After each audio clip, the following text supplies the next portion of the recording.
নমস্কার বন্ধুরা, welcome to my channel মাঠে ময়দানে অফিসিয়াল। বন্ধুরা, এই ভিডিওতে আমি ইস্ট বেঙ্গল, মোহনবাগান ও ইন্ডিয়ান ফুটবল নিয়ে কিছু আলোচনা করব।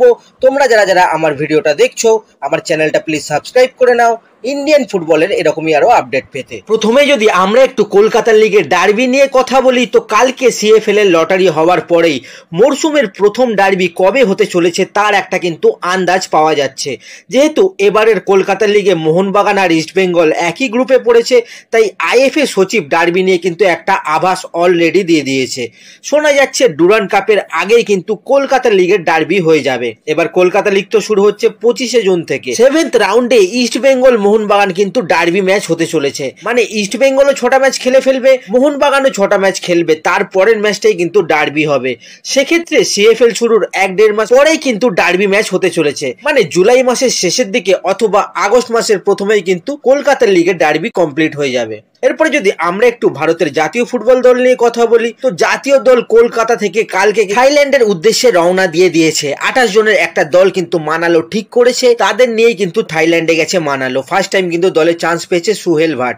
বাঙালি প্লেয়ার বলতে একটাই মাত্র প্লেয়ার কিন্তু সুভাষিস বসু চান্স পেয়েছে, আর ইস্ট বেঙ্গল থেকে দুজন আনোয়ার আর মহেশ কিন্তু দলের সুযোগ পেয়েছে। যাই হোক, ভারতীয় দল 10ই জুন কিন্তু হংকং এর এগেইনস্টে একটা ম্যাচ খেলবে, তার আগে 4ই জুন কিন্তু থাইল্যান্ডের সঙ্গে ফ্রেন্ডলি ম্যাচ খেলবে। এরপর যদি আমরা একটু টাইরন ডেলপিনোকে নিয়ে কথা বলি, তো ইন্দোনেশিয়ার পার্চিভে খেলে প্লেয়ারটা স্প্যানিশ অ্যাটাকিং মিডফিল্ডার এবং এর মার্কেট ভ্যালু হচ্ছে 1 কোটি টাকা। এবার এই প্লেয়ারটাই কিন্তু কালকে থেকে নিয়ে কিন্তু খুবই জল্পনা কল্পনা হয়েছে। অ্যাকচুয়ালি ইন্দোনেশিয়ারই একটা সংবাদ মাধ্যম খবরটা করে যে মোহনবাগান নাকি এই টাইরন ডেলপিনোকে টার্গেট করেছে এবং কথাবার্তা নাকি অনেকটা এগিয়ে গেছে। তারপরেই ভারতীয় মিডিয়াতে কিন্তু একটা কেওস শুরু হয়ে যায় এই টাইরন ডেলপিনোকে নিয়ে। বলে দিই বন্ধুরা, এই টাইরন ডেলপিনোকে নিয়ে এই যে এত আলোচনা হচ্ছে তার কোনোটাই সত্যি নয়।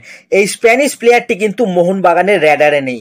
তো ডেলপিনো কিন্তু এখনো মোহনবাগানের সঙ্গে কোনো রকম কোনো ডিলেই যায়নি। যেই খবরগুলো বেরোচ্ছে সেগুলো কিন্তু সত্যি নয়। রাতের দিকে কিন্তু মার্কাসও টুইট করে জানিয়ে দিয়েছে যে Tyrone Delpino to Mohun Bagan is not true.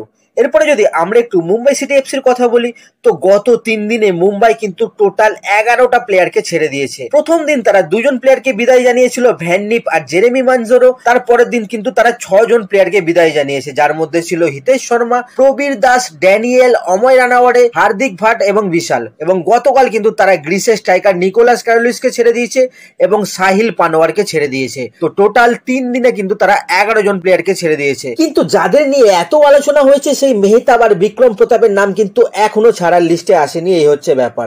যাই হোক, শোনা যাচ্ছে মুম্বাই তাদের কোচ পিটার ক্র্যাটকিকেও নাকি ছেড়ে দেবে।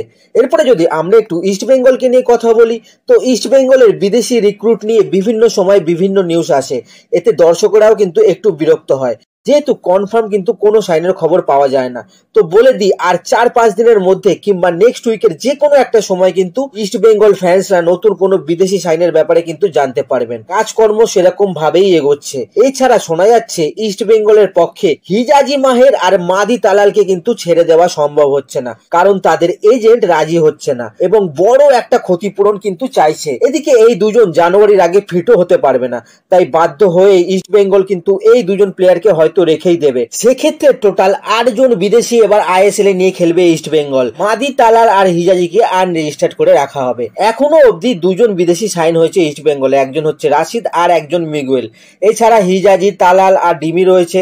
তো টোটাল 5 জন আপাতত ইস্ট বেঙ্গলে আছে। আরো 3 জন ইস্ট বেঙ্গল সাইন করাবে, যার মধ্যে একজন স্ট্রাইকার নেবে আর একজন ডিফেন্ডার নেবে আর একজন অ্যাটাকিং মিডফিল্ডার কিংবা উইঙ্গার নেবে ইস্ট বেঙ্গল। ইভানের ডিলটা ক্যান্সেল হয়ে যাওয়ার পরেই কিন্তু ইস্ট বেঙ্গল এখন যে ডিলটার পেছনে রয়েছে সে কিন্তু হচ্ছে একজন স্ট্রাইকার।